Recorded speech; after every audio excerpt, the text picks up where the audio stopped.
Assalamualaikum warahmatullahi wabarakatuh. Perkenalkan, nama saya Hibatul Azizi dengan NIM L1A1200068. Saya merupakan salah satu mahasiswa dari program studi kehutanan Fakultas Pertanian Universitas Jambi.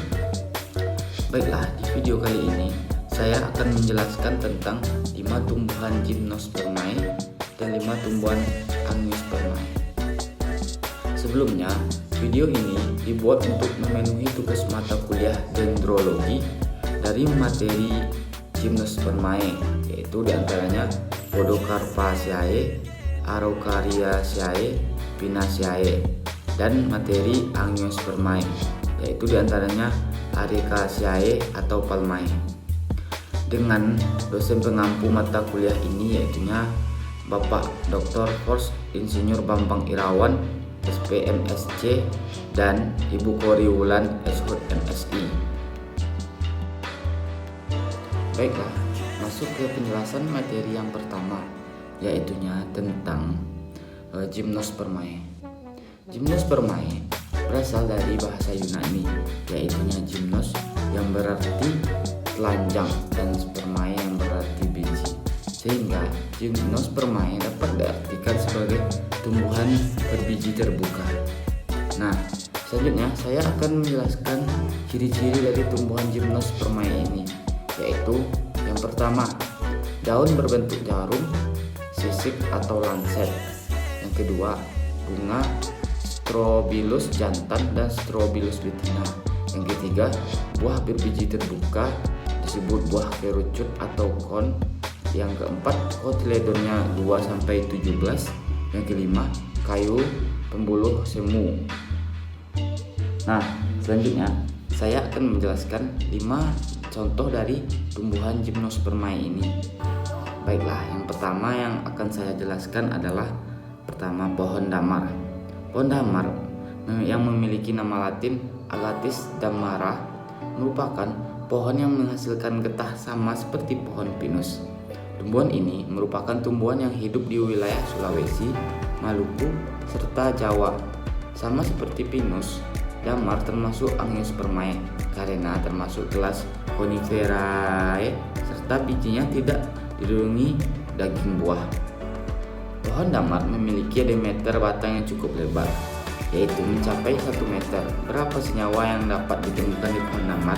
Di antaranya adalah alkohol kompleks, resin, asam resinat, dan balsam. Yang kedua, saya akan menjelaskan tentang pohon melinjo.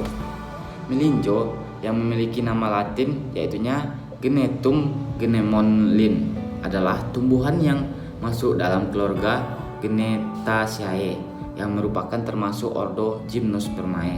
Dalam bahasa Sunda, melinjo sering disebut sebagai tangkil dan dalam bahasa Melayu disebut sebagai bogo. Melinjo termasuk ke dalam golongan Gymnospermae karena tanaman melinjo memiliki batang berkayu yang memiliki kambium. Tumbuhan ini juga tidak memiliki bunga, jadi alat perkembangannya menggunakan strobilus dan bijinya tidak dilindungi oleh daun buah.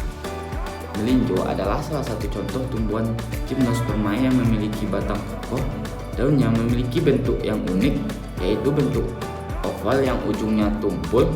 Selain itu, tumbuhan ini diperkirakan dapat hidup hingga 100 tahun lamanya dan panennya dapat menghasilkan sekitar 80-100 kg apabila tingginya mencapai 25 meter. Yang ketiga adalah tanaman penawar jambe. Tanaman penawar jambe ini nama latinnya biasanya disebut juga dengan Cycas revoluta. Tanaman ini biasanya dapat ditemukan di pekarangan rumah, di mana penawar jambe ini ternyata sama-sama satu keluarga dengan tanaman pakis haji. Oleh sebagian banyak orang, tumbuhan ini dijadikan sebagai tanaman hias. Akan tetapi, beberapa orang juga memanfaatkannya sebagai obat. Salah satunya yaitu obat kanker untuk stadium awal. Nah, penawar jambe termasuk golongan Gymnospermae karena dalam tumbuhan berbiji terbuka serta daunnya yang runcing seperti jarum. Selanjutnya yang keempat yaitunya pohon cemara. Pohon cemara yang memiliki nama Latin Araucaria cunninghami adalah tumbuhan yang berkayu yang memiliki bentuk daun yang unik dan indah. Selain bentuk daun yang khas, cemara juga tidak memiliki buah, sehingga masuk contoh tumbuhan gymnospermae. Di antaranya contoh-contoh dari pohon cemara ini yaitunya yang sering kita temui di rumah, yaitunya cemara kipas. Cemara kipas merupakan cemara yang berasal dari genus Thuja dan keluarga Cypressaceae. Banyak yang menyebut pohon cemara kipas ini dengan sebutan tanaman sakar ayam.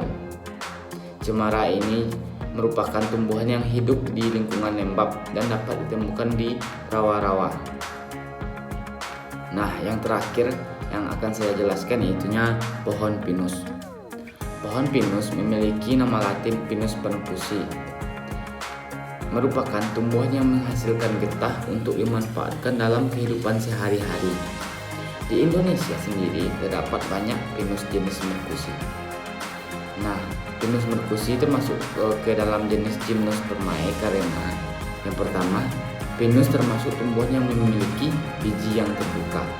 Yang kedua, pinus memiliki ciri-ciri dari jenis anggota gymnospermae seperti daun-daun yang runcing dan berbentuk seperti jarum. Nah, kemudian akar tunggang dan berkambium, tidak memiliki bunga sejati, alat reproduksi jantan dan betina merupakan strobilus. Yang ketiga, pinus berhabitat di semak-semak seperti jenis tumbuhan gymnospermae lainnya.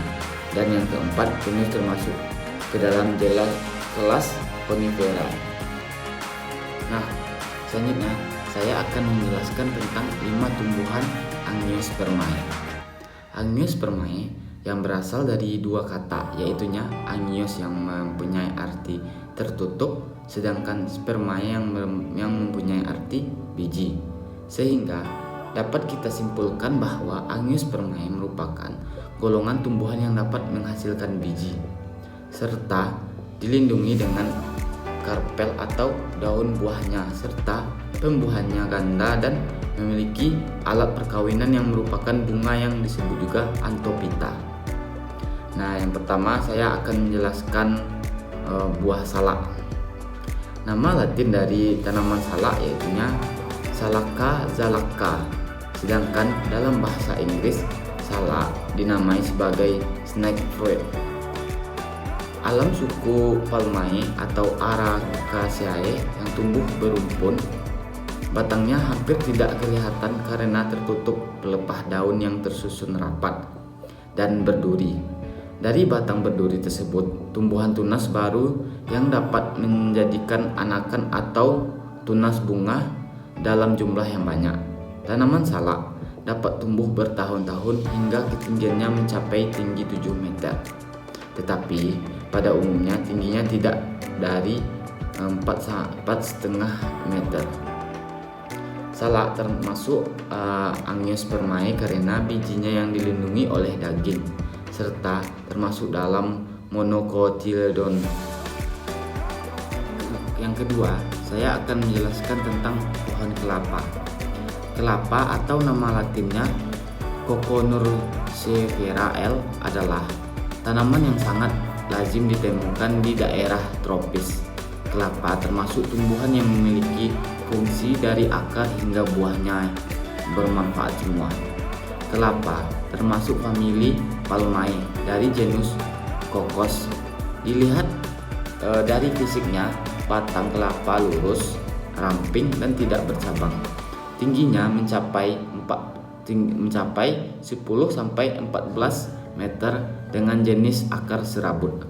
Biasanya pohon kelapa tumbuh di pantai sampai ketinggian 900 meter dari permukaan laut. Termasuk buah tunggal yang termasuk dalam buah batu atau drup. Ini dikarenakan memiliki penutup atau kulit yang keras untuk melindungi buahnya. Berdasarkan famili dan jenisnya, kelapa termasuk dalam subdivisi Angiospermae. Yang ketiga, saya akan menjelaskan tentang pohon sawit. Kelapa sawit memiliki nama latin Elais guineensis Jack. Kelapa sawit dapat tumbuh di daerah tropis seperti Indonesia, Malaysia, Afrika, Amerika Tengah, dan Amerika Latin. Buah sawit memiliki banyak manfaat, yaitunya sebagai bahan baku minyak, goreng, dan sabun. Nah, secara sekilas bentuk pohon salak dan sawit itu hampir sama. Namun, bentuk buahnya berbeda. Sawit termasuk dalam famili Aracaceae atau Palmae, di mana famili ini termasuk dalam subdivisi Angiospermae, dan biji sawit terlindung daging buah. Yang keempat, saya akan menjelaskan tentang pohon pinang. Pohon pinang atau dengan nama latin Areca catechu adalah jenis tanaman monokotil yang berasal dari famili Palmaceae dengan genus Areca. Tumbuhan ini dikenal sebagai tanaman berumah satu atau monocoelous, yaitunya bunga jantan dan bunga betina berada dalam satu tandan serta menyerbuk silang. Buah pinang termasuk dalam jenis buah drup atau buah batu karena lapisan bagian dalamnya cukup tebal dan keras seperti batu. Warnanya kuning cenderung oranye saat masak. Perikapnya berserabut dengan ketebalan sekitar 5-6 mm. Buah ini berbiji dengan bentuk lonjong yang bulat. Nah, selanjutnya saya akan menjelaskan tentang buah lontar. Buah lontar atau disebut juga dengan siwalan dengan nama latin Borassus flabilifer adalah salah satu jenis tanaman palem berdaun mirip dengan kipas. Tingginya mencapai 30 meter. Sebaran meliputi kawasan Asia Tenggara, India, Papua, hingga Australia Utara. Lontar termasuk dalam monocotyledon dan termasuk dalam famili Aracaceae, di mana kelas monocotyledon dan famili Aracaceae termasuk dalam subdivisi Angiospermae. Nah, sekian video dari saya untuk kali ini. Semoga apa yang saya sampaikan dalam video ini dapat menambah wawasan teman-teman sekalian yang belum mengerti tentang apa itu Gymnospermae dan apa itu Angiospermae. Apabila dalam video ini terdapat kekeliruan, saya mohon maaf karena manusia tidak luput dari kesalahan. Saya ucapkan terima kasih dan assalamualaikum warahmatullahi wabarakatuh.